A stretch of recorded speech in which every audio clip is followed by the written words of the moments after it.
Bonsoir, bienvenue à cette séance régulière du conseil municipal qu'on tient encore une fois dans un mode huis clos, c'est-à-dire par les moyens technologiques, étant donné la recrudescence de la pandémie de COVID-19, donc le fameux variant Omicron qui a envahi le Québec, qui provoque tout son lot de défis et de casse-tête, fait en sorte qu'on doit, de notre côté, éviter toute forme de rencontres sociales et physiques, incluant les séances du conseil municipal et incluant le fait de recevoir du public dans notre salle. Là, on procède de cette manière-là, une nouvelle fois. Donc, on est lundi, le 17 janvier 2022, en début de soirée. Donc, je procède maintenant à l'ouverture de la séance et quelqu'un pourrait proposer l'adoption de l'ordre du jour. Je propose. Je propose. J'ai entendu M. Smith en premier. Donc, ça allait pour tout le monde, l'ordre du jour? Oui. Parfait. Maintenant, l'adoption des procès-verbaux des séances précédentes. Quelqu'un a fait la proposition? Je propose. Monsieur Denis, ça allait pour tout le monde? Oui, en 4.1 maintenant, le rapport du maire. Donc, je vais y arriver. Voilà. Donc, pour mon rapport, je vais essayer d'être bref. D'abord, en commençant en souhaitant la bonne et heureuse année 2022 à tous et à toutes. Je vous souhaite une année 2022 dans la paix, dans l'harmonie. Je vous souhaite d'avoir la santé, du bonheur à profusion. Puis je nous souhaite collectivement du succès dans tout ce qu'on pourra entreprendre en 2022. Ça va être une grosse année pour bien du monde, pour votre ville en particulier. Donc, souhaitons-nous collectivement du succès. Malgré aussi les mesures sanitaires qui sont en place et qui ont été renforcées durant la période des fêtes, j'espère quand même que tout le monde a passé un bon temps des fêtes. Je veux saluer toutes celles et tous ceux qui ont veillé au grain durant cette période-là, notamment nos travailleurs, nos travailleuses des services essentiels, que ce soit en santé, sur le déneigement, dans les eaux potables, les eaux usées, j'en passe. Voilà, fait que je voulais vous saluer.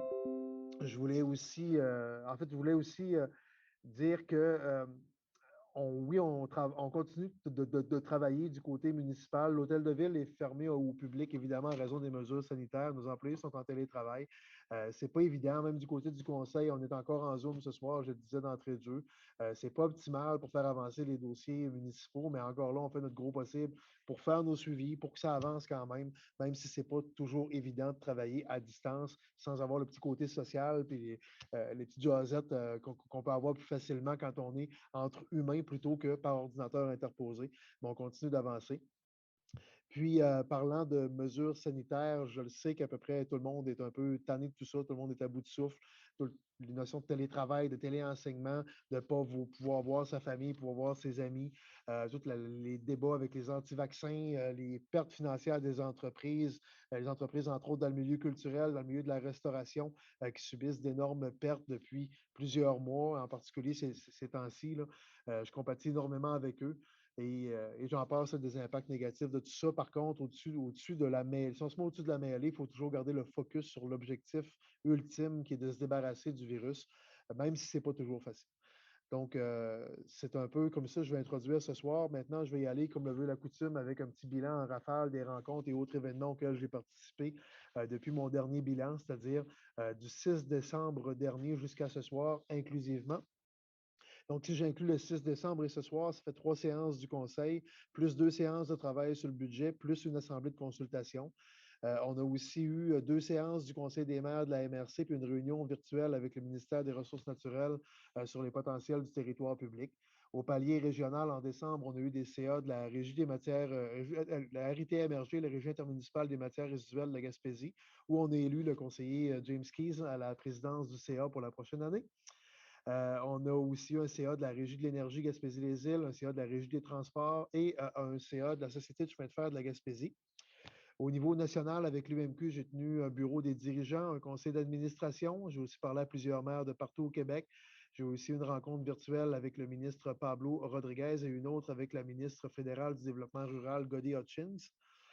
Sur les dossiers locaux et régionaux, j'ai eu une discussion aussi avec la ministre Le Boutillier, une autre avec le ministre Pierre Fitzgibbon et plusieurs autres discussions avec différents cabinets, que ce soit à l'économie, au transport, aux affaires municipales, au cabinet de notre ministre régional et même au cabinet du premier ministre durant le mois de décembre. J'ai aussi participé dans les dernières semaines à 2 rencontres régionales avec le CIS et la santé publique. Du côté événementiel, évidemment, que les limitations socio-sanitaires, c'est plus tranquille, mais j'ai néanmoins pu participer en décembre avec le conseiller Jean-Michel Noël au Facebook-Othon du Centre de pédiatrie sociale à Rivière-au-Nord, une cause à laquelle je tiens beaucoup. Durant la période, j'ai aussi rencontré 4 promoteurs. J'ai dénombré 33 entrevues médiatiques durant cette période-là, en plus de recevoir ma 3e dose de vaccin contre la COVID-19. Donc voilà. Premier dossier de fond pour ce soir. En fait, ça va être le seul dossier de fond que je vais adresser ce soir. Je vais faire un petit suivant à rafale ensuite de quelques autres dossiers, là. Le dossier de fond, la démographie. En fait, je voulais profiter de la séance pour souligner qu'on a reçu une excellente nouvelle la semaine dernière. Notre région a accueilli pas moins de 2907 nouvelles personnes d'ailleurs au Québec durant l'année 2021, au moment où seulement 1529 personnes quittaient la région. Donc, un bilan net de plus 1378 personnes supplémentaires dans la région Gaspésie-les-Îles qui ont été obtenues via la migration interrégionale. C'est le double de 2020 qui était en soi une année pratiquement record et c'est 10 fois plus que les moyennes des années antérieures où d'habitude on a un bilan depuis 5 ans d'à peu près plus 100 personnes. Là, c'est plus 1300 l'année passée. C'est extraordinaire. La Gaspésie se trouve à être la seule région loin de la métropole à avoir des chiffres aussi éloquents. On voit, en fait, on se fait devancer par l'Estrie, Laurentides et Lanaudière, donc vraiment dans la grande périphérie, même l'Estrie est un peu plus loin de Montréal, mais quand même à Sherbrooke, c'est à 2 heures de route. Mais tu sais, c'est vraiment les pourtours de la région métropolitaine. Puis, à quelque part, pouf, émerge la Gaspésie. C'est magique, c'est incroyable ce qui se passe. Pourquoi ce succès-là? Moi, je l'attribue à quatre choses en particulier. D'abord, on a collectivement choisi d'investir massivement en marketing territorial avec la stratégie Vivre en Gaspésie. C'est une démarche qui est unique au Québec. C'est une démarche qu'on supporte, qui porte ses fruits et qui a de plus en plus de succès. Ensuite, on a aussi collectivement su développer puis diversifier notre économie. On a cru dans la relève entrepreneuriale, puis on sent qu'il y a un vent de fraîcheur qui souffle sur notre économie, de sorte qu'on est loin des taux de chômage qu'on a déjà connus, et même on se retrouve en pénurie de main-d'œuvre, tout le monde le sait. Troisième facteur auquel j'attribue nos succès, c'est qu'on a aussi investi massivement dans le renouvellement de notre qualité de vie. La région s'est dotée d'infrastructures et de services qui servent autant à l'économie touristique qu'à la qualité de vie des résidents. Donc, ça, c'est sûr que c'est un facteur attractif qui est assez intéressant. Puis le quatrième et dernier facteur, c'est que la pandémie a provoqué chez un grand nombre de Québécois un désir de profiter du plein air et de goûter aux grands espaces, ce que nous, ici, chez nous, en Gaspésie, on a à profusion. Donc, évidemment, oui, on est populaire, les chiffres parlent. On parlait l'année passée d'investissement record à Gaspé, de construction résidentielle record à Gaspé, mais là, on a des chiffres régionaux qui montrent aussi qu'on est sur des records régionaux en termes d'attractivité. Puis toutes les MRC en profitent dans pratiquement toutes les catégories d'âge, sauf les 15-24 ans.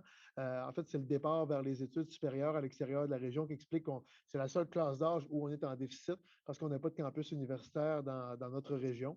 Et même si on fait de l'enseignement à distance, même si l'UQAR est très active en termes d'enseignement à distance, en fait, les jeunes dans ces âges-là, en fait, on est plusieurs à avoir passé par ces âges-là, mais on a besoin de se voir, on a besoin de socialiser. Puis ça se fait en campus universitaire, ce qu'on n'a malheureusement pas, du moins pour l'instant, dans notre région. Fait que, bref, c'est pour ça que c'est la seule place où on a une perte. Fait que tout le reste, on a des gains, puis des gains marqués. Oui, la popularité de la Gaspésie nous entraîne un lot de défis, mais on a fait des bonds de géants, puis on continue d'en faire en termes de construction de logements, d'offres de services de garde, d'attraction de la main-d'œuvre. C'est des dossiers qui sont nécessaires pour soutenir notre belle croissance. Donc, voilà pour tout l'aspect de démographie. C'était mon sujet central du soir. Puis je ne vais pas m'attarder trop longtemps sur d'autres sujets, mais vous le savez, le carnet de commandes est plein. Mais encore une fois, avec perspicacité, avec efficacité, on veut livrer la marchandise, on va la livrer. Je le disais, logement, garderie, ça avance. Projet de route industrielle aussi entre le parc industriel des Augustines et le port de mer avance lui aussi dans les prochaines semaines. On espère pouvoir annoncer des bonnes nouvelles. On est en finalisation de négociations avec le gouvernement là-dessus. Il reste des détails techniques à attacher, mais ça avance très bien. On continue aussi d'avancer. Tout ce qu'on peut faire là, comme acquisition de propriété, au niveau du déboisement, au niveau des plans et devis, etc., dans ce dossier-là. Dans le projet de la capitale des pêches, du côté de Rivière-au-Nord, ça avance très bien aussi. Là aussi, on espère pouvoir annoncer des belles nouvelles dans le volet multimédia très prochainement, suite à l'appel d'offres qui avait été fait un peu plus tôt, en fait, l'année dernière. Dans une prochaine séance aussi, on devrait être en mesure de donner ou en fait de faire le bilan de ce qui va se passer avec le prochain appel d'offres. On devrait retourner prochainement en appel d'offres sur le volet global de l'ensemble du projet. Dans ce cas-là, c'est que les coûts étaient plus élevés. Le résultat du dernier appel d'offres faisait en sorte que les coûts de construction étaient plus élevés. Donc, on est retourné à la planche à dessin. La planche à dessin est pas mal terminée. On devrait repartir en appel d'offres bientôt. Puis on espère pouvoir donner le contrat pour enfin avancer de façon significative dans ce dossier. Dossier de l'Arena maintenant, lui aussi, en fait, on continue d'avancer, mais on va se rencontrer avec le conseil dans les prochaines semaines là-dessus pour être certain que tout est adressé et que tout le monde est confortable avec le dossier pour qu'on soit parfaitement prêt, qu'on soit parfaitement positionné, qu'on soit au diapason lorsque les gouvernements vont réouvrir un programme d'aide financière pour les arénas. Parce que je le rappelle, il n'y a actuellement aucun programme de subvention pour les arénas du Québec, même si notre premier ministre veut déployer un plan hockey pour redonner du lustre à notre sport national. Mais pour un vrai plan hockey, ça va prendre des arénas de qualité. Donc, on va continuer de plaider ça au national, qu'il y ait des programmes d'aide financière. Puis, entre-temps, nous, localement, on va revoir le dossier, s'assurer que le conseil est au diapason, puis le remettre à l'avant-scène pour être prêt à 100 lorsqu'il y aura un programme qui sera déposé. En conclusion, au lieu d'y aller avec des félicitations habituelles, je vais y aller avec des mots de remerciement. Je voulais profiter de la séance pour remercier le docteur Horacio Arruda, qui était à la barre de la santé publique du Québec ces dernières années, qui a su montrer d'immenses qualités de leadership, de bienveillance, de professionnalisme dans un contexte que personne ne connaissait, donc qui a fait place beaucoup à l'adaptation. Je voulais aussi remercier Mme Chantal Duguay, qui a été PDG, en fait, qui est toujours jusqu'à maintenant PDG du CI3S de la Gaspésie. On a tissé de très bonnes relations dans les dernières années avec le CI3S. C'est en bonne partie grâce à Mme Duguay. Le CI3S est un immense navire à piloter qui a des défis majeurs et diversifiés. Mme Duguay a annoncé qu'elle prenait sa retraite, donc je voulais profiter de la séance pour lui souhaiter une bonne retraite à la fin de son contrat au mois de mars prochain. Aussi souhaiter bonne chance à son ou sa successeur là, qui sera sûrement nommé prochainement. Je vais aussi profiter de la séance pour saluer et offrir toute ma reconnaissance aux travailleuses et travailleurs de la santé qui tiennent à bout de bras le réseau dans le contexte pas évident qu'on a actuellement. Puis finalement, je veux saluer nos jeunes et tout le personnel des écoles qui reprennent, dans le fond, le mode présentiel aujourd'hui dans le contexte qu'on connaît. Je veux saluer les gens du milieu culturel, du milieu sportif qui ont été aussi incroyablement résilients dans cette période de turbulence. Alors voilà pour les salutations. Je vais souhaiter un bon hiver à tout le monde. Je nous souhaite un peu plus de neige qu'actuellement pour profiter davantage des sports d'hiver. Puis par-dessus tout, ben, je vous souhaite de faire attention à vous. En fait, je vous demande de faire attention à vous. C'est ce qui est le plus important, la santé avant tout. Donc voilà qui conclut mon message pour ce soir. Si je passe en fait, le point 4.2, c'est l'état des revenus et dépenses qui est rayé de l'ordre du jour de ce soir. Ça m'amène maintenant à la période de questions du public. Ce que j'aime pas d'un Zoom, c'est que j'ai l'impression de tenir de très longs monologues et ça manque d'interaction, mais c'est la vie. Donc, période de questions du public, comme on est en mode visioconférence, on reçoit les questions en amont.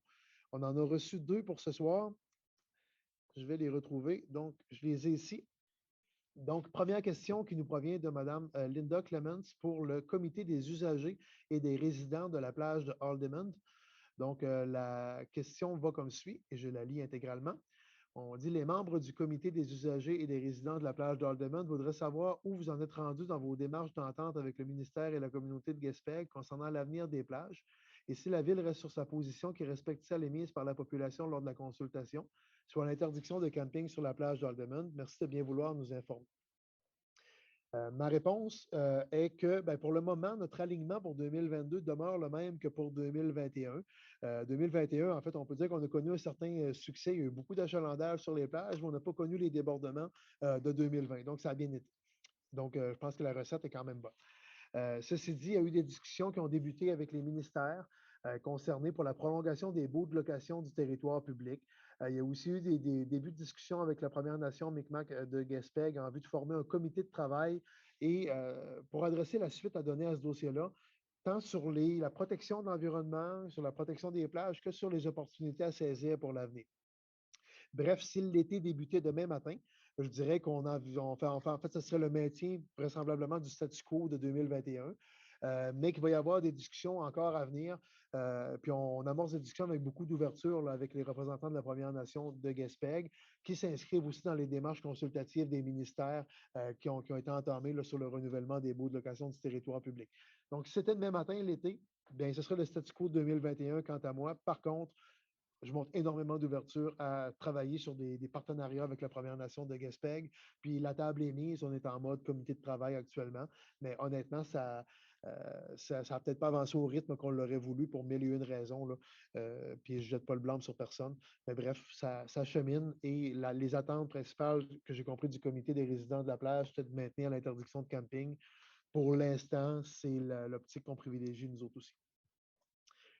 Deuxième question du public, Madame Pauline Boulay de la rue des Touristes à Lansavalo, et je la lis intégralement, cette question-là également. Donc, elle nous dit bonjour, en fait, Monsieur le maire, directeur général, conseiller, conseillère. Étant résidente de la rue des Touristes depuis 9 ans, ce lieu me fascine beaucoup car j'y ai vécu mon enfance. De gros changements se sont produits au cours des 50 dernières années, alors que mon père avait sa grange et son poulailler de l'autre côté de la rue et mon oncle sa résidence.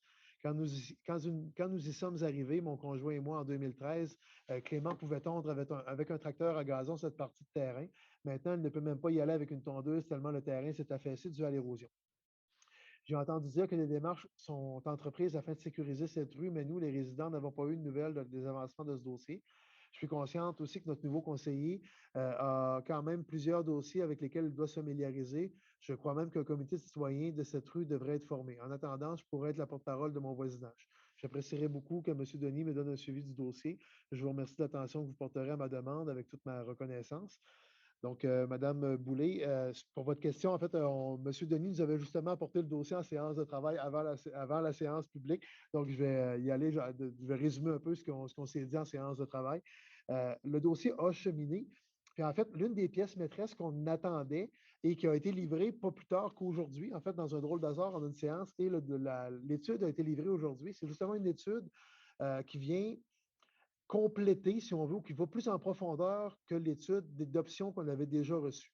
Dans le fond, après les grandes marées de 2005, ce qui a été le point déterminant, on a commencé les discussions avec le ministère de la Sécurité publique pour le volet sécurité civile, protection des berges, etc. Le ministère de la Sécurité publique nous avait demandé de commander une étude, je pense même qu'ils l'ont payé, la première étude, là, une étude d'options qu'on appelle, à savoir quelle serait la meilleure option pour pérenniser les résidences dans le secteur, pour s'assurer, en fait, de protéger la berge, etc. Donc, dans ce cas-là, il y a une étude d'options qui a été faite. Elle arrivait avec 3 options différentes, dont 2 qui consistaient à relocaliser des parties de la rue des Touristes vers la montagne, si on veut, donc en traversant une série de propriétés privées. Et l'autre option était l'enrochement. L'enrochement était l'option la plus dispendieuse. Donc, le ministère, eux autres, ils ne se cassent pas la tête plus que ça. Ils disent on prend la solution la moins chère. Mais cette solution-là ne faisait pas notre affaire parce que nous autres, on pense que de façon bien logique, il faut enrocher ou il faut protéger la route et ensuite les résidences qui sont très, très proches de la route. La résidence de Mme Boulay fait partie des résidences très proches de la route, justement. Donc, on veut protéger la route et la seule façon de le faire, parce qu'en fait, ça pourrait être une recharge de plage, mais les coûts seraient beaucoup plus élevés que de l'enrochement. Si on veut protéger autant la berge que la route que les maisons. Donc, mais l'option enrochement était supposément la plus chère. Par contre, on a plein de bémols sur cette notion-là, et c'est pourquoi on a commandé une autre étude qui a été livrée aujourd'hui et qui est en analyse par notre ingénieur d'une part, mais aussi par la direction générale qui devra faire l'analyse dans les prochaines semaines pour voir comment on adresse la suite du dossier avec le ministère de la Sécurité publique ou pour le volet sécurité civile. Donc, c'est là où on est rendu. Il y a eu des discussions politiques également avec le cabinet de la ministre depuis ce temps-là. Fait que tout de suite en train de se placer, mais la pièce maîtresse, c'est l'étude dont on a reçu la conclusion aujourd'hui, qui doit être en fait, qui sera analysée. C'est ce qui va nous permettre de connaître la suite des choses dans le dossier de la rue des Touristes. Fait que voilà pour la mise à jour du dossier. Puis M. le conseiller sera sûrement mis au fait de chacun des éléments de cette analyse-là, puis on va vous tenir au courant, Mme Boulay et tout le voisinage. Voilà qui conclut la période de questions du public. Donc, le point 5 est terminé. Ça m'amènerait au point 6 de notre ordre du jour, le rapport des conseillers et les questions aux officiers. Donc, justement, si M. Denis est prêt, je vous céderai la parole. Oui. Bon, ben, moi aussi, d'abord, je veux souhaiter une bonne et heureuse année à tous les citoyens du Grand Gaspé. Dans les dernières semaines, mon rapport d'activité, j'ai eu quelques rencontres Zoom avec le comité justement de CLD de Lansavalo, le comité de relance de l'église de Saint-Maurice, le comité des loisirs de Petit-Cap. En tout cas, il y a plein de beaux projets qui s'en viennent, fait que restez à l'affût. Moi, ce que je voudrais dire, dans le fond, c'est qu'avec toutes les consignes sanitaires qui nous limitent dans l'exercice de plusieurs activités, bien, je vous invite à pratiquer des activités extérieures. Dans le quartier numéro 1, entre autres, là, nous avons plusieurs patinoires en fonction, dans Zavalo, Petit Cap. Puis nous avons des sentiers de randonnée pour les amateurs de marche et de raquettes. Il y a le sentier de randonnée de Chassépage à Saint-Maurice, sentier de Chute-Jalbert à Lansavalo, puis la forêt enchantée de Lansavalo. Justement, la forêt enchantée, il va y avoir une activité qui va avoir lieu là le 19 février pour la Saint-Valentin. Fait que vous pouvez aller sur leur page Facebook. Là. Je sais que le 19 février à 19h, il va y avoir une activité. Fait que vous êtes tous invités là. Fait que moi, en gros, c'est ça. Je veux remercier tous les bénévoles qui s'occupent d'entretenir justement les sentiers, d'entretenir les patinoires. Vous êtes bien importants, puis on est bien content de vous avoir là, pour nous permettre de pratiquer ces belles activités. Fait que c'est tout pour moi. Merci beaucoup, M. Denis. M. Noël, c'est à vous. Donc, bonjour tout le monde. À mon tour de souhaiter une très belle année à tous les citoyens de mon quartier et de la ville de Gaspé. Donc, je vous souhaite bien sûr qu'on puisse en finir un petit peu avec ce COVID-là. Ce sera la première des choses.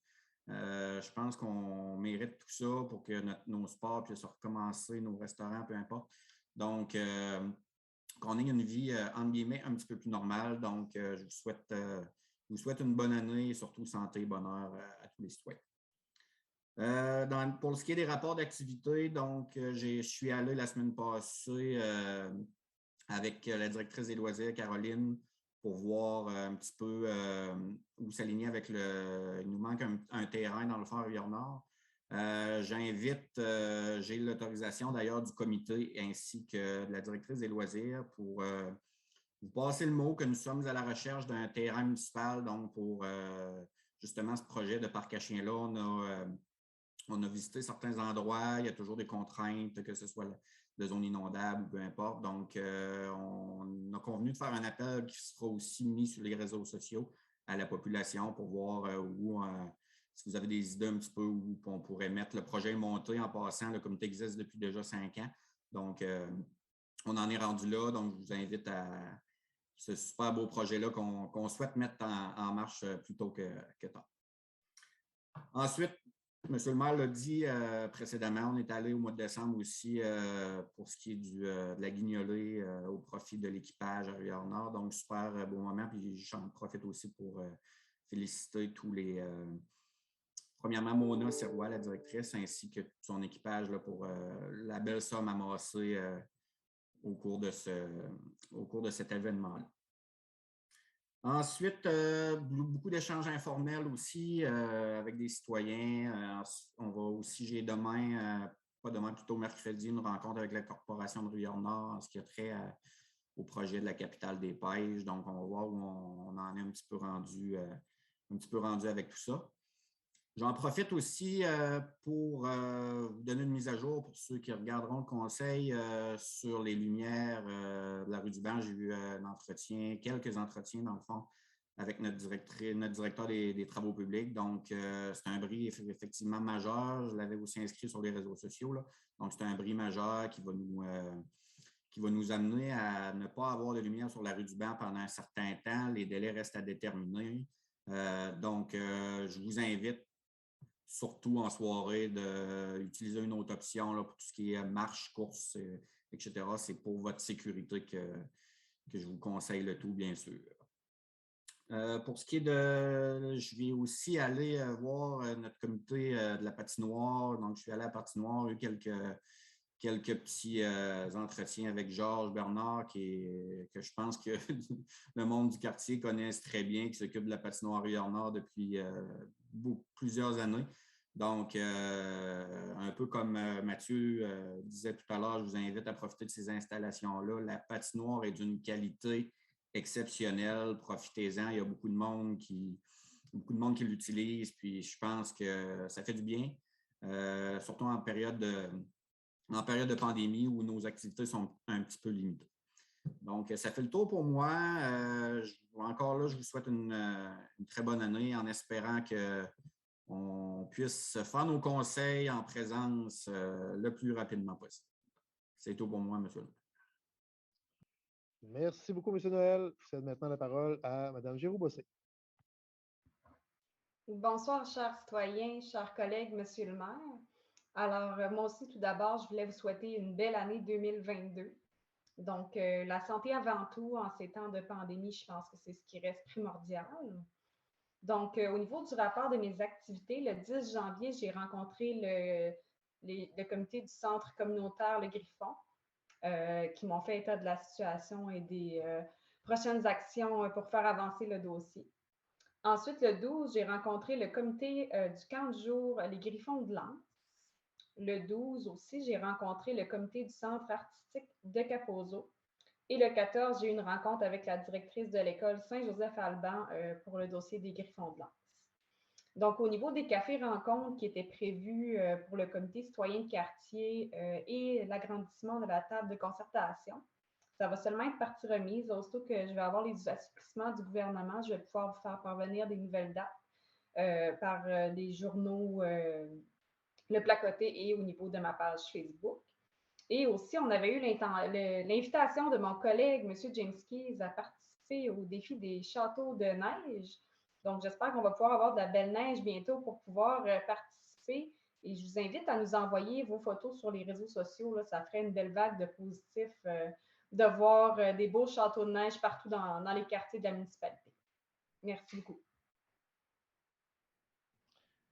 Ça fait le tour. Merci beaucoup, Mme Giroux-Bossé. Je cède maintenant la parole à M. Côté.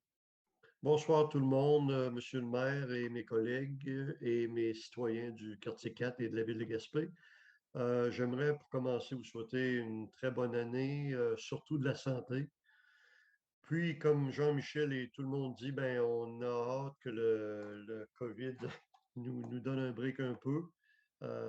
Surtout, je pense aux restaurateurs à Gaspé puis dans des entourages qui se le font donner pas à peu près, je pense, parce que, tu sais, ils travaillent très fort et je sais pas, mais à un moment donné, il va falloir peut-être apprendre à vivre avec, je sais pas, mais en tout cas, c'est pas moi qui va, c'est pas moi qui va régler ça, j'aimerais bien, là. Pour ce qui est de mon rapport d'activité, j'ai rencontré quelques concitoyens pour des problématiques, puis ça s'est réglé. Il y en a d'autres qui vont se régler. J'ai aussi le 7, le 13, le 14 janvier, j'ai suivi 3 formations de l'UMQ. L'UMQ, c'est l'Union des municipalités du Québec. Ces formations-là, ils durent 3 heures. Et puis j'en ai fait 3. Très intéressantes, très éducatives. Vraiment, là, j'ai vraiment apprécié. Il m'en reste une à faire le 28 janvier. Ensuite de ça, j'ai eu une réunion avec le centre de ski, c'était le 10 de janvier, et une autre le 11 janvier avec la SADC de Gaspé. C'est ça. Puis, pour moi, ben, c'est tout. Et puis, je vous invite à être prudent. Puis aussi, j'aimerais remercier, comme tout le monde le dit aussi, les bénévoles qui s'occupent des patinoires, nettoyer, tout ça. Merci beaucoup. On a besoin de vous. Bonne soirée à tous. Merci beaucoup, M. Côté. La parole est maintenant à M. Keys, au quartier 5. Oui, merci, Monsieur le maire. Mes collègues, bonjour à tous et toutes. Alors, permettez-moi de commencer cette allocution en transmettant mes vœux de bonheur et de santé pour la prochaine année à tous les citoyennes et citoyens du centre-ville. Un bon retour en classe également à tout le personnel et aux élèves qui retrouvent leur classe aujourd'hui. Alors, en ce qui a trait à mes activités des derniers temps, j'ai participé au brunch de Noël du comité d'accueil des nouveaux arrivants au Café de Lens en compagnie de la conseillère du quartier 3, Charlie Maudeboss-Giroux, ainsi que le conseiller du quartier 2, M. Jean-Michel Noël. J'ai eu la première rencontre du conseil d'administration de la Régie intermunicipale de traitement des matières résiduelles de la Gaspésie. C'est d'ailleurs lors de cette rencontre que j'ai été élu par mes pairs à la présidence de la Régie pour un mandat d'1 an. J'ai complété également 3 formations sur les 4 formations prévues par l'Union des municipalités pour les nouveaux élus. J'ai participé également à l'Assemblée générale du Centre de création-diffusion de Gaspé, anciennement CD Spectacle, en plus de procéder à mon premier conseil d'administration de cet organisme. J'ai également rencontré divers citoyens et citoyennes. Euh, les dernières semaines ont été éprouvantes en ce qui a trait à la collecte des matières résiduelles résidentielles. Je pense on l'a tous vécu un peu. J'invite l'ensemble des citoyens à se rendre sur le site de la ville, puis à s'inscrire au système d'alerte municipale. Dans les derniers jours, les retards en lien avec la collecte des matières résiduelles ont été recensés sur le site et sur l'application. Et vous pouvez désormais recevoir textos, appels téléphoniques ainsi que des courriels vous avisant des différents délais. Alors, je vous invite à aller vous inscrire. Ça ne vous coûte rien. Vous allez recevoir l'ensemble des nouvelles indications et donc vous allez pouvoir avoir l'information très rapidement. Et dans les prochaines semaines, je vais solliciter également les citoyens du centre-ville pour la création d'un comité de citoyens. Les plans initiaux ont légèrement été perturbés par les consignes de la santé publique, mais des communications à cet effet vont suivre sur ma page Facebook dans les prochains jours pour qu'on puisse lancer quand même les travaux du comité. Donc, c'est à suivre et je vais vous souhaiter une excellente fin de soirée et on se revoit sous peu. Merci beaucoup. Super, merci M. Keys et félicitations encore pour votre présidence de la Régie des matières résiduelles. Je donne maintenant la parole à M. Smith, notre doyen. Merci, M. le maire. Alors, bonsoir, mesdames, messieurs. Je profite donc de cette première séance de l'année pour souhaiter à tous les citoyens de notre ville et tout particulièrement à ceux du quartier que je représente une année 2022 où la santé, la bienveillance et l'empathie domineront. Alors, bonne année à tous. Prenez soin de vous. Comme activité en début janvier, tout début de l'année, en tant que représentant de la ville du comité de suivi du dossier du pétrole dans le domaine Sandy Beach, comme j'avais manqué la rencontre de décembre, j'ai communiqué avec M. Jean-Yves Laliberté de Pierre-Idée Énergie afin de m'enquérir d'un point concernant la fermeture des puits. Selon M. Laliberté, ils ont transmis au ministère des Ressources naturelles leur plan de fermeture. Ils attendent donc l'autorisation. Mais selon M. Laliberté, ça peut prendre encore beaucoup de temps à voir la fin de ce dossier-là. Alors, je vais continuer de suivre ce dossier de près et je vous reviendrai avec ça à un moment donné. J'ai participé également à une rencontre dans le cadre du projet Gaspé-Ville nourricière. Et comme le virus Omicron est venu chambarder un peu la tenue des rencontres de consultation qu'on avait prévues, on a eu des échanges sur le sujet. Il a été décidé de former un sous-comité qui va se pencher sur la suite des choses afin d'établir un plan d'action pour faire avancer le dossier. Ça aussi, c'est un dossier à suivre. Alors voilà, c'est tout, M. le maire. Merci. Merci beaucoup, M. Smith. Donc, ça fait le tour du point 6 de l'ordre du jour, les questions ou les rapports des conseillers.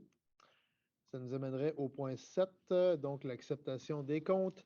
Donc, comme d'habitude, la recommandation est la suivante, que le Conseil autorise le paiement des dépenses reliées aux activités financières de notre amont autorisé au montant de 150 047,37 $ et que le Conseil prenne connaissance des dépenses engagées en vertu du règlement 1224-13 de délégation de pouvoir pour des activités financières d'1 634 248,98 et des activités d'investissement d'1 405 259,54 $. Un proposeur. Je propose. J'ai entendu M. Keys en premier. Ça va pour tout le monde? Oui. 8.1, ouverture de soumission pour la fourniture de matériel, main-d'œuvre et outillage nécessaires pour la construction clé en main de hangars d'aviation pour l'aéroport Michel Pouliot de Gaspé.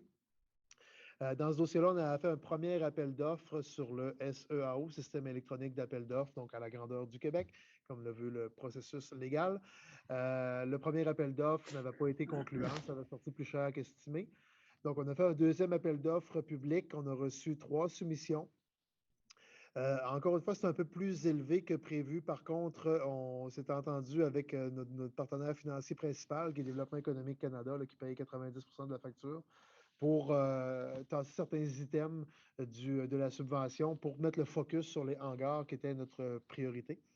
Donc, au final, on sera prêt à aller de l'avant. La recommandation est donc que le Conseil octroie le contrat pour la fourniture de matériel, main-d'œuvre et outillage nécessaires pour la construction clé en main de hangars d'aviation pour l'aéroport Michel Pouliot de Gaspé au consortium LFG ONCO pour un montant de 3 807 455 plus les taxes applicables. que la dépense soit imputée au financement admissible en vertu de l'entente de contribution non remboursable M30 entre la Ville de Gaspé et le Développement économique Canada pour 90 et au surplus non affecté pour 10 que le maire et la greffière soient autorisés à signer les documents requis. Un proposeur. Je le propose. Monsieur Smith, ça va pour tout le monde? Ça semble aller. Loisirs et culture maintenant en 9.3.1. C'est une prolongation de programme, donc pour une aide financière concernant l'achat de produits hygiéniques réutilisables, mesure autant économique qu'écologique, qui s'inscrit dans la politique familiale de la Ville. Donc, la recommandation est que le Conseil accorde les aides financières suivantes, soit une subvention maximale de 150 $ pour une personne en tenant compte des taxes applicables pour l'achat de couches neuves, subvention maximale de 25 $ pour l'achat de couches deuxième main, subvention maximale de 50 % du montant avant taxe ou jusqu'à concurrence de 50 $ par personne à l'achat d'un ou des produits hygiéniques réutilisables, et qu'une seule demande par utilisateur soit acceptée et que les demandes d'aide financière soient complétées sur le formulaire disponible à cette fin sur le site Internet de la Ville et que l'aide maximale totale pour l'année 2022 soit imputée au surplus non affecté. Quelqu'un a fait la proposition? Je le propose. J'ai entendu M. Keyes en premier. Ça va pour tout le monde? Oui. Excellent. 9.3.2, aide financière dans le dossier de la chaise adaptée au centre de ski du Mont Béchervaise. Donc, on s'est porté acquéreur d'une chaise adaptée pour les personnes à mobilité réduite. Donc, dans le fond, on a l'équipement, mais il faut l'opérer maintenant. Donc, la recommandation est que la Ville accorde une aide financière de 30 $ l'heure lorsque le moniteur devient accompagnateur pour la personne handicapée utilisant la chaise adaptée, que l'aide financière soit conditionnelle à l'obtention de preuves de réservation de la chaise ainsi que la preuve de salaire, que l'aide financière maximale pour l'hiver 2022 soit 500 $ et que l'aide maximale totale pour l'année 2022 soit imputée au code budgétaire 02 370 10 459. Un proposeur? Je propose. Monsieur Côté, ça va pour tout le monde? Oui, parfait. Au service administratif maintenant en 9.5.1, adoption du budget 2022 de l'Office municipal d'habitation de Gaspé. Donc, ça fait quand même plusieurs fois qu'on passe des points en fait, sur le budget 2021 de l'Office. L'Office est un organisme indépendant de la municipalité. On nomme certains membres du conseil d'administration. Il y a une reddition de comptes qui se fait et la Ville, comme toutes les villes au Québec, est responsable de 10 % du déficit d'opération de l'Office. Donc, c'est à peu près notre seule participation tangible, c'est au niveau du déficit d'opération. Donc, on est un peu le chapeau par-dessus le budget, là, mais 90 % du budget ou du déficit d'opération est sous l'égide de la Société d'habitation du Québec, qui est une organisation du gouvernement du Québec. Donc, c'est pour ça qu'on approuve le budget, parce qu'on paye 10 % du déficit.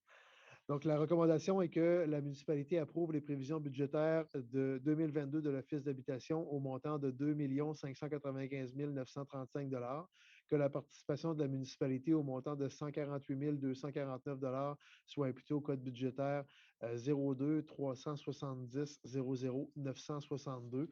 Donc, c'est le déficit d'opération, puis aussi ce qu'on appelle les suppléments du loyer là, qui sont imputés à la Ville. Quelqu'un propose le budget de l'Office? Je propose. Monsieur Keyes, ça va pour tout le monde? Oui.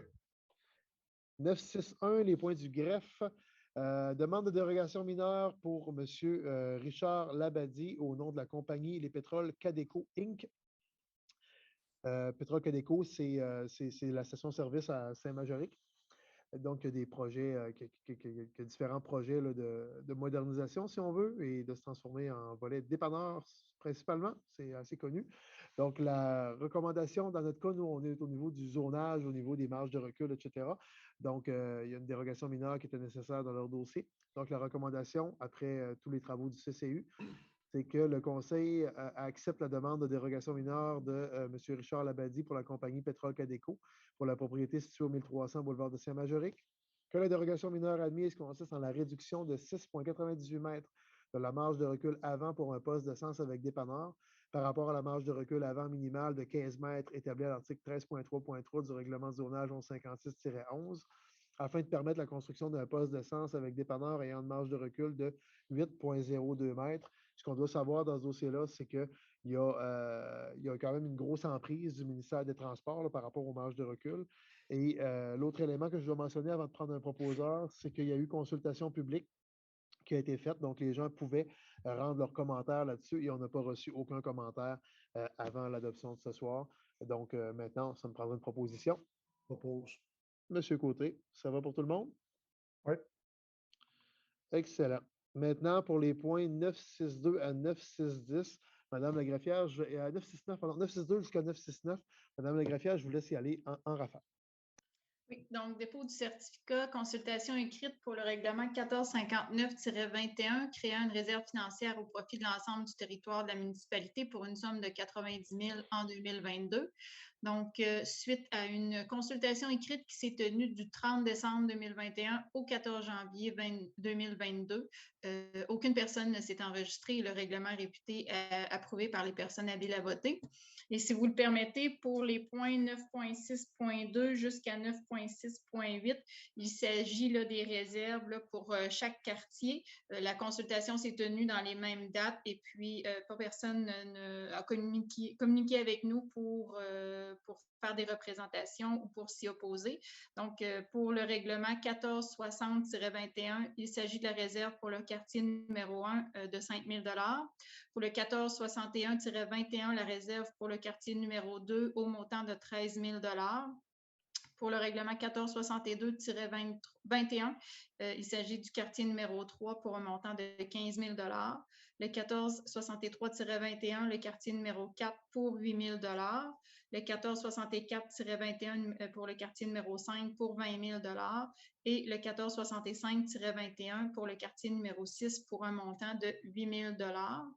Et le dernier, le règlement 1466-21, même chose, consultation écrite du 30 décembre 2021 au 14 janvier 2022 pour le règlement 1466-21 qui décrète une dépense d'une somme de 748 700 $ et un emprunt de la même somme pour la fourniture et l'installation de compteurs d'eau.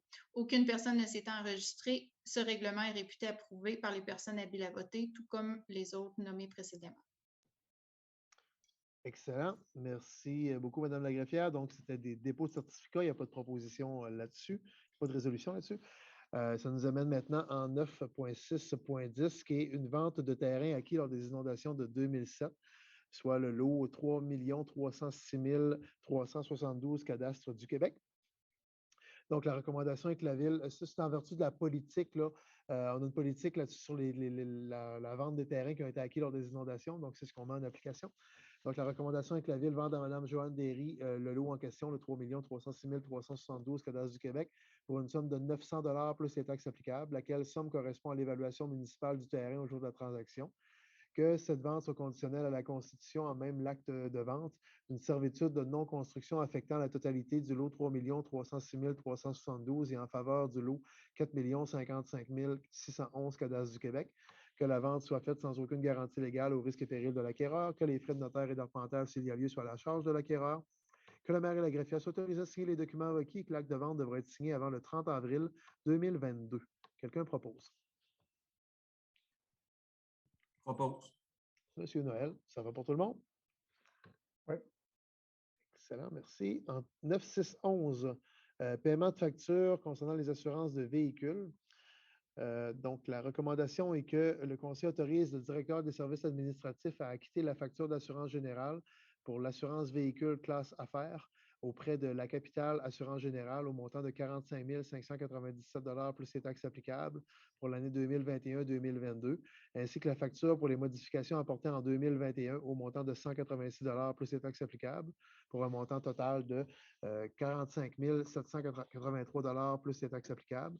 Que ce montant soit imputable au code budgétaire 02 190 00 420. Et ça fait suite à un regroupement d'achats qui nous fait économiser avec l'Union des municipalités du Québec. Quelqu'un propose? Je propose. Monsieur Smith, ça va pour tout le monde? Excellent. 9612, bail, en fait, renouvellement de bail pour les plaquettes de frein haute performance BB, autrement nommé aussi Kuma Brakes. Donc, sont installés dans l'incubateur d'entreprise du 1 rue des Cotons, l'ancienne usine de GDS dans le parc industriel de Sandy Beach depuis quelques années. La compagnie est en train de prendre son envol. Ils nous ont demandé, en fait, en train de prendre son envol, ça va de mieux en mieux. Là. Je les ai visités cet automne et ça se passe, honnêtement, c'est les débuts d'une start-up de ce type-là sont souvent compliqués, mais là, ça prend son envol vraiment de façon très sérieuse et c'est tant mieux pour nous. Donc, ils nous ont demandé de renouveler le bail et on a une recommandation favorable. Donc, la recommandation est justement que le Conseil accepte les conditions du bail soumis relativement à la location des lieux loués en faveur de plaquettes de frein haute performance BB Inc. dans le bâtiment propriété de la municipalité sous 1 rue des Cotons pour une durée de 3 ans rétroactivement au 1er décembre 2021 avec option de renouvellement pour une période d'1 an. Que la greffière soit autorisée à apporter des modifications mineures au projet de bail soumis et que le maire et la greffière soient autorisés à signer le bail. Proposeur. Propose. Monsieur Denis, ça va pour tout le monde? Oui. 9613 maintenant, servitude d'utilité publique en faveur d'Hydro-Québec et de TELUS sur une partie du lot 5 741 780 cadastre du Québec. Donc, en fait, c'est dans le dossier des développements Valca là, sur la rue Patrice Kenville à Wakeham. Donc, la recommandation est que le Conseil donne et accorde à Hydro-Québec et la Société TELUS Communication des droits réels et perpétuels de servitude d'utilité publique sur une partie du lot 5 741 780 cadastres du Québec, que la maire et la greffière soient autorisés à signer les documents requis. Une proposition de? Propose. Monsieur Côté, ça va pour tout le monde? Oui. Merci. En direction générale, 971 maintenant, autorisation de signature pour un deuxième avenant au protocole d'entente du dossier FER 49 506, mise en place d'une zone d'innovation. C'est pour des changements de date au protocole. Donc, la recommandation est que le directeur général soit autorisé à signer le deuxième avenant au protocole d'entente FER 49 506 entre le ministère de l'Économie, de l'Innovation et la Ville de Gaspé dans le cadre du projet de mise en place d'une zone d'innovation. Proposeur. Je propose. Monsieur Smith, ça va pour tout le monde? Ça semble aller. Merci beaucoup. 972 maintenant, conformité des travaux d'entretien 2021-2022 de la route verte, autrement nommée la piste cyclable. Donc, c'est un petit rapport qu'on doit produire chaque année au ministère des Transports. Donc, la recommandation est que le Conseil déclare les travaux d'entretien pour 2021-2022 de la piste cyclable conformes aux exigences municipales et accepte les dits travaux. Un proposeur. Je propose. Monsieur Denis, ça va pour tout le monde? Oui. Oui. 973, toujours dans le dossier de la piste cyclable, c'est la demande d'aide financière maintenant au MTQ. La recommandation est que le Conseil demande par la présente au ministère des Transports du Québec une aide financière de 16 565 pour l'entretien 2022-2023 de la piste cyclable de Gaspé dans le cadre du programme d'aide aux infrastructures de transport actif VELOS 3, volet 3. Que la Direction de loisirs et de la culture soit mandatée pour être l'interlocuteur de la Ville de Gaspé auprès du ministère des Transports du Québec dans ce dossier, ainsi que pour signer l'ensemble des documents requis. Un proposeur. Je propose. Monsieur Keys, ça va pour tout le monde? Oui. Oui. Merci. 974, demande d'analyse de modification de limite de vitesse et d'une zone de dépassement sur le boulevard de Forion. Demande au ministère des Transports du Québec d'analyser la problématique. C'est suite à une demande qui nous parvient d'un citoyen et une personne d'affaires qui est transitée par notre conseillère du quartier 3. Donc, la recommandation est que la Ville de Gaspé demande au ministère des Transports d'analyser la possibilité de diminuer à 70 km/h la limite de vitesse sur une partie du boulevard Forion, notamment dans le secteur entre le 910 boulevard Forion et le site de la plage de Penouille, et également de vérifier la conformité et la dangerosité de la zone de dépassement prenant fin avant le 1231 boulevard de Forion. Proposeur? Je propose. Madame Giroux-Bossé, ça va pour tout le monde? Oui. 975, aide financière 2022 pour différents organismes. Au fond, c'est la résolution générale pour toutes les aides financières qui étaient prévues et cannées au budget 2022. Donc, la recommandation est que le Conseil autorise le directeur du service administratif à procéder au paiement des aides financières mentionnées à la liste remise au Conseil municipal, selon les conditions et modalités déterminées par une entente ou qui seront précisées aux organismes par une lettre de la Direction des loisirs et de la culture, et ce, tel qu'adopté au budget. Quelqu'un propose? Je propose. Monsieur Côté, ça va pour tout le monde? Oui. Merci. 977 et 978 sont interreliés. Là. c'était la question de déclaration de compétences de la MRC en matière de prévention incendie. Il y a eu différentes discussions dans les derniers mois entre les municipalités locales du territoire de la MRC et la MRC sur ce dossier-là. À la MRC, on a passé une résolution où on souhaitait une déclaration de compétences à l'endroit de la MRC pour tout ce qui concerne prévention et formation incendie. Formation, c'est le point suivant de l'ordre du jour. Quand on passe en mode de déclaration de compétences, c'est un processus qui est absolument irréversible, tandis qu'une délégation de compétences, c'est un processus qui est réversible. Donc, avant d'aller avec une déclaration de compétences de manière irréversible, on voulait se laisser davantage de temps devant nous pour bien peser ce dossier-là, parce que si c'est irréversible, ben, c'est très lourd de conséquences. Donc, c'est le temps de regarder comment ça pourrait avancer et progresser. Donc, on va refuser la déclaration de compétences, mais on va accepter la délégation de compétences dans les deux dossiers, ce que sont les projets de résolution. Donc, sur la déclaration de compétences en prévention incendie, le point 977, la recommandation est que la Ville de Gaspé avise la MRC de la Côte de Gaspé qu'elle est en désaccord et qu'elle désire exercer son droit de retrait relativement à la déclaration de compétences de cette dernière en matière de prévention incendie au terme de la résolution 21-149 adoptée le 24 novembre 2021. Le tout conformément aux articles 10.1 et 678.0.2 du Code municipal du Québec, que la Ville de Gaspé avise toutefois la MRC qu'elle est d'accord pour y déléguer la compétence en matière de prévention incendie et autorise le maire et le directeur général à signer un protocole d'entente pour ce faire. Avant de prendre un proposal, juste préciser que ça n'empêche pas la MRC de déclarer sa compétence en prévention incendie, puis ça va être la même affaire en formation à l'égard des municipalités qui souhaitent cette déclaration de compétence-là. Donc, ça ne vient pas empêcher la déclaration de compétence vis-à-vis les autres municipalités, à moins que les autres municipalités demandent aussi d'exercer leur droit de retrait. Ça me surprendrait, mais c'est aussi possible. Bref, on va y aller de façon progressive sur ce dossier-là. Donc, voilà ce qui est pour la résolution ce soir. Est-ce que quelqu'un le propose? Propose. C'est M. Noël? Oui. Merci, M. Noël. Ça allait pour tout le monde? Oui. Parfait. En 978, même principe, mais pour le volet formation et non pas prévention.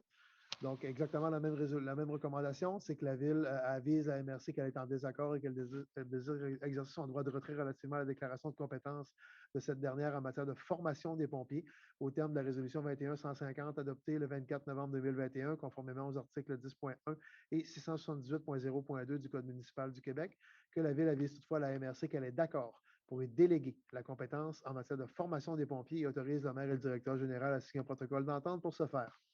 Une proposition. Je propose. Monsieur Côté, ça va pour tout le monde? Oui. Excellent. Excusez-moi, Monsieur le maire, je crois que vous avez passé par-dessus le point 9.7.6, le paiement de facture pour le Centre régional de services aux bibliothèques. C'était juste pour voir si vous suiviez, Madame la greffière. Non, c'est une blague. Vous avez totalement raison. J'ai été trop vite encore. Excellent. Mais pour les points 977, 978, je comprends que c'est des résolutions unanimes. Oui. Parfait. Je vais revenir en arrière parce que Mme la greffière a, avec raison, me remet à l'ordre. J'ai été trop vite. 976, paiement de facture au CRSBP, Centre régional de services aux bibliothèques publiques de la Gaspésie et des îles de la Madeleine, ce qui permet de partager. En fait, le CRSBP, c'est au lieu que chaque bibliothèque municipale soit indépendante, acquiert ses propres collections de livres et soit un peu pogné pour refaire des transactions à la pièce avec d'autres bibliothèques, ça veut partager ou échanger des livres. Ça fait des années et des années qu'on s'est régionalement regroupé les municipalités de la Gaspésie et des îles dans une entité globale qui nous permet de partager automatiquement des collections de livres entre les différentes bibliothèques. Donc, au final, ça nous coûte pas mal moins cher pour un service qui est pas mal plus upgradé que ce qu'on aurait si on se payait nous autres mêmes nos propres bibliothèques, nos propres collections à l'intérieur des bibliothèques sans partager avec nos voisins. Donc, voilà. Ça, c'est des sommes prévues au budget. Donc, la recommandation est que le Conseil autorise le directeur général à acquitter la facture 008021 du CRSBP, GIM, au montant de 71 962,68 plus les taxes applicables, et que la dépense soit imputée au code budgétaire 02 702 30 494. Quelqu'un le propose? Je propose. Monsieur Denis, ça va pour tout le monde? Oui. Excellent, merci. 977, 978 sont faites, comme je l'ai dit, comme j'ai été trop vite tantôt, on les a faites avant. 979, modification de la résolution 21-08-034 pour une aide financière au comité local de développement de l'Anse-à-Valo pour le projet de transformation numérique des expositions du site historique de Pointe-à-la-Renommée. Entre le dossier initial et le dossier actuel, c'est que le comité a upgradé pas mal ses trucs, a grossi un peu son projet. On avait passé une résolution comme quoi on était d'accord avec le projet, qu'on était prêt à y investir. C'est que là, les coûts ont augmenté, ils ont augmenté aussi la valeur du projet en général. Donc, ils nous demandent aussi d'augmenter notre contribution. Et en tout cas, en région, on était bien d'accord, donc on l'avait dans la séance publique. La recommandation est que le premier paragraphe de la recommandation de la résolution 21-08-034 soit remplacé par le suivant. Que le conseil municipal octroie au comité local de développement de l'Anse-à-Valo une aide financière de 48 155,54 $. La recommandation initiale était à 27 382 $. Par contre, on demeure au même prorata des chiffres, donc c'est 10,3 % de l'ensemble du montant. Et ça pour la réalisation du projet de transformation numérique des expositions du site de Pointe-à-la-Renommée. Est-ce que quelqu'un propose? Je propose. Monsieur Denis, ça va pour tout le monde? Oui. Excellent. Point suivant, on se transporte, on passe de l'Anse-à-Valo à l'Anse-au-Griffon. Donc, demande d'aide financière pour la réalisation de travaux au manoir Le Boutillier. La recommandation est que le conseil autorise le directeur général ou la directrice des loisirs et de la culture à déposer une demande d'aide financière au programme d'aide aux immobilisations du Fonds du patrimoine culturel québécois pour les travaux de restauration du manoir Le Boutillier, ainsi qu'à faire la demande d'autorisation de travaux, que le conseil mandate également Mme Joanne Murray, directrice générale du manoir Le Boutillier, pour communiquer avec les représentants du ministère dans le cadre de cette demande. Quelqu'un propose? Je propose. Mme Giroux-Bossé, ça va pour tout le monde? Oui. Excellent, merci. 9711, programme de subvention au transport adapté, demande d'aide financière 2021. La recommandation est que le conseil confirme au MTQ l'engagement de la Ville de Gaspé à contribuer financièrement pour un minimum de 20 % du budget de référence, que le conseil demande au MTQ de lui octroyer une contribution financière de base de 203 476 $ dans le cadre du programme de subvention au transport adapté, le PSTA volet 1 pour l'année 2021. Que le conseil demande au MTQ d'ajouter à cette subvention de base une allocation spécifique pour les déplacements hors territoire et pour l'augmentation d'achalandage s'il y a lieu. Que le conseil autorise le directeur général ou la greffière de la municipalité la ville de Gaspé, qui est la municipalité mandataire, parce que le transport adapté couvre 2 territoires municipaux, donc c'est Gaspé qui est mandataire, à signer tout document donnant plein effet à la présente résolution et que le conseil demande de transmettre copie de la présente résolution au ministère des Transports du Québec et à l'organisme délégué, soit le TAC de la Côte de Gaspé. Proposeur. Je propose. Monsieur Keys, ça va pour tout le monde? Oui. Parfait, merci. 9712, honoraires supplémentaires à Stima Plus pour le projet Rivière-au-Nord, capitale des pêches. Il faut savoir que le projet était initialement prévu en 2018 et on est en 2022. Les aides financières, ça prend un certain temps avant qu'on ait les aides financières. Il y a eu les problématiques au niveau des appels d'offres. J'en parlais dans mon message d'ouverture tout à l'heure. De sorte qu'avec l'indexation des coûts, avec des travaux supplémentaires qu'on leur a demandé de faire également, notamment toute la question des travaux de recharge de plage qui était plus complexe que prévu initialement. Donc, on s'est retrouvé avec une facture supplémentaire. Il y a eu une négociation entre les parties pour justement arriver à une entente à proposer au conseil municipal. Donc, la négociation a donné la recommandation suivante, que le conseil autorise le paiement de la facture d'honoraires supplémentaires de Stima Plus pour le projet de Rivière-Nord, capitale des pêches, au montant de 70 000 plus les taxes applicables. Que le montant soit imputé au règlement d'emprunt 1325-16, où on a une bonne marge de manœuvre encore. Quelqu'un propose? Je propose. Monsieur Noël, ça va pour tout le monde? Oui. Parfait, merci. 9713, autorisation de signature au protocole d'entente du Fonds Région et Ruralité, volet 3, pour le projet Signature Innovation. Là aussi, on est dans le cadre du dossier du développement touristique de Rivière-Nord, capitale des pêches. Donc, on va probablement, peut-être, espérons-le, avoir des confirmations d'aide financière prochainement pour le volet multimédia qui passerait dans le Fonds Région et Ruralité, volet 3. Donc, pour l'heure, on ne peut pas confirmer l'aide financière qui pourrait être reçue. Par contre, on peut autoriser la signature du protocole d'entente à intervenir. Donc, la recommandation est que le conseil autorise le directeur général à procéder à la signature du protocole d'entente soumis avec la MRC Côte de Gaspé, qui est le point de transit vers le ministère. que la Ville s'engage à investir une mise de fonds de 18 dans le projet, soit 238 025 $. Quelqu'un propose? Propose. Monsieur Noël, ça va pour tout le monde? Oui. Oui. Excellent, merci. Maintenant, 11.1 et 11.2, c'est des avis de motion bien particuliers. Ça concerne le code d'éthique et de déontologie des élus municipaux. Dans le cas de ces deux avis de motion-là, ils ne doivent pas être lus par la greffière, mais bien par un conseiller municipal. Évidemment, on s'est parlé, pour éviter une cacophonie en séance Zoom, on s'est parlé en amont. Donc, pour le point 11.1, je vais laisser M. le conseiller Justin Smith en faire la présentation et la proposition. Merci. Donc, avis de motion et dépôt du projet de règlement décrétant l'adoption d'un code d'éthique et de déontologie pour les élus municipaux de la Ville de Gaspé et remplaçant le règlement 1345-17 et ses amendements. Conformément à l'article 11 de la Loi sur l'éthique et déontologie en matière municipale, le ou la conseillère, donc en l'occurrence moi-même, Justin Smith, présente le projet de règlement décrétant l'adoption d'un code d'éthique et de déontologie pour les élus municipaux de la Ville de Gaspé et remplaçant le règlement 1345-17 et ses amendements.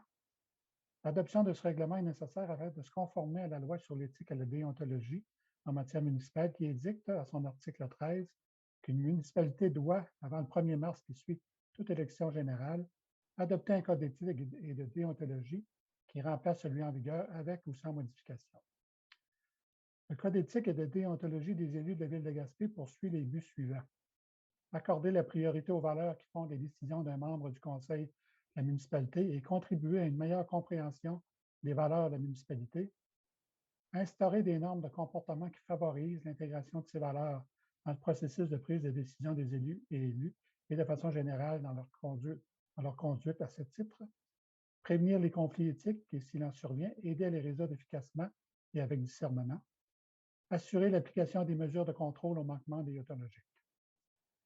Les valeurs mises de l'avant par la municipalité telles qu'énoncées à l'article 4 du projet de règlement sont l'intégrité, la prudence dans la poursuite de l'intérêt public, le respect et la civilité envers les autres membres, les employés de la municipalité et les citoyens, la loyauté envers la municipalité, la recherche de l'équité, l'honneur attaché aux fonctions de membres du conseil.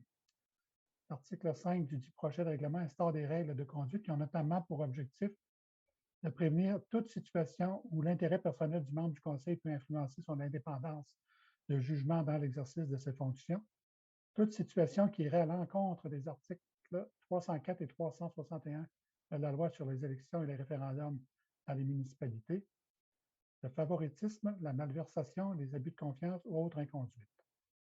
Le projet de règlement prévoit également des sanctions que peut entraîner un manquement à une règle prévue au Code d'éthique et de déontologie, tel que défini à l'article 31 de la Loi sur l'éthique et la déontologie en matière municipale. Suivant cette présentation, juge Justin Smith donne avis de motion qui sera soumis pour adoption à une séance subséquente de ce Conseil, un règlement décrétant l'adoption d'un code d'éthique et de déontologie pour les élus municipaux de la Ville de Gaspé et remplaçant le règlement 1345-17 et ses amendements et procède également à son dépôt en séance tenante. Le texte de ce règlement est remis à chacun des membres du Conseil présent à cette séance et le projet de règlement est immédiatement mis à la disposition du public conformément à l'article 356 de la Loi sur les cités et villes. Excellent. Merci, M. Smith, d'avoir fait la lecture et donné l'avis de motion. En 11.2, maintenant, un autre avis de motion similaire, dans ce cas-ci, pour le Code d'éthique et de déontologie des employés municipaux. Donc, on s'est entendu pour que ce soit M. Noël qui donne l'avis de motion et qu'il en fasse la présentation. M. Noël. Oui, donc, conformément à l'article 11 de la Loi sur l'éthique et déontologie en matière municipale, la conseillère, donc moi-même, Jean-Michel Noël, présente le projet de règlement décrétant l'adoption d'un code d'éthique et de déontologie pour les employés municipaux de la Ville de Gaspé en remplaçant le règlement 1193-12 et ses amendements. L'adoption de ce règlement est nécessaire afin de se conformer à la loi modifiant la loi sur les élections et les référendums dans les municipalités, la loi sur l'éthique et la déontologie en matière municipale et diverses dispositions législatives, projet de loi numéro 49, sanctionné le 5 novembre 2021, qui prévoit des modifications à la loi sur l'éthique et la déontologie en matière municipale devant être intégrées au Code d'éthique et de déontologie pour les employés municipaux de la Ville de Gaspé. La Ville de Gaspé désire donc adopter un nouveau Code d'éthique des employés de la Ville qui poursuit les buts suivants. Accorder la priorité aux valeurs de la municipalité, instaurer des normes de comportement qui favorisent l'intégration de ces valeurs, prévenir les conflits éthiques et, s'il en survient, aider à les résoudre efficacement et avec discernement, assurer l'application des mesures de contrôle aux manquements déontologiques. Les valeurs mises de l'avant par la municipalité, telles qu'énoncées à l'article 4 du projet de règlement, sont l'intégrité, la prudence dans la poursuite de l'intérêt public, le respect et la civilité envers les autres employés et employés, les élus de la municipalité et les citoyens et citoyennes, la loyauté envers la municipalité, la recherche de l'équité, l'honneur attaché aux fonctions d'employés et d'employés de la municipalité.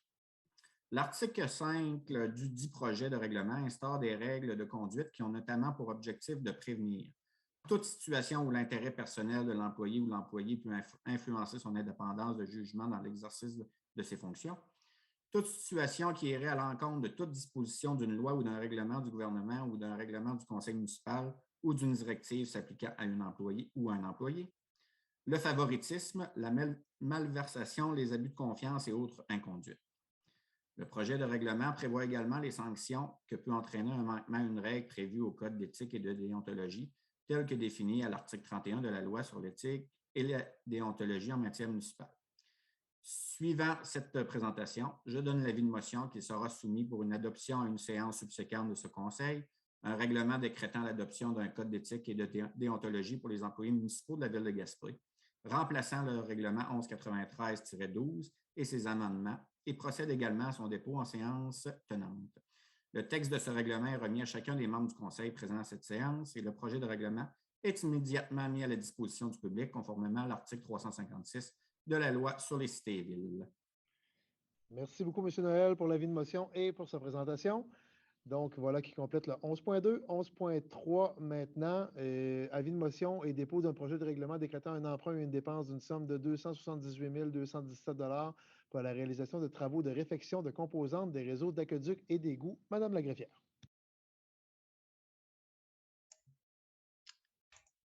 Oui. L'objet de ce règlement est d'autoriser la réalisation de travaux de réfection de composantes des réseaux d'aqueducs et d'égouts, notamment des remplacements ou réparations de pompes, d'automates et de conduites. Aux fins d'acquitter les dépenses prévues par le présent règlement, le Conseil est autorisé à emprunter une somme de 278 217 $ sur une période de 15 ans. Suivant cette présentation, l'un des conseillers donnera avis de motion qui sera soumis pour adoption à une séance subséquente de ce Conseil, un règlement décrétant un emprunt et une dépense d'une somme de 278 217 $ pour la réalisation de travaux de réfection de composantes des réseaux d'aqueducs et d'égouts et procède également à son dépôt en séance tenante. Le texte de ce règlement est remis à chacun des membres du Conseil présent à cette séance et le projet de règlement est immédiatement mis à la disposition du public conformément à l'article 356 de la Loi sur les cités et villes. Merci, Mme la greffière. Quelqu'un donne l'avis de motion? Je donne l'avis de motion. Je l'ai entendu en double et en triple, je crois. En fait, c'est le visage de M. Keys qui est ressorti à mon écran. Donc, à propos de l'avis de motion donné par M. Keys. Voilà. Ensuite, il n'y avait pas de rapport de comité, pas d'affaires nouvelles. Questions du public sont déjà traitées. On arrive au point 15, fermeture de la séance. Quelqu'un en propose la fermeture? Vous n'êtes pas obligé. Je propose. Merci, M. Denis, qui était assez fort pour lever l'Assemblée. Excellent. Merci, merci à tout le conseil, merci à l'équipe. Puis en même temps, merci aux gens de nous suivre à la maison dans le contexte que l'on connaît actuellement. Donc, merci tout le monde. On peut mettre fin à l'enregistrement.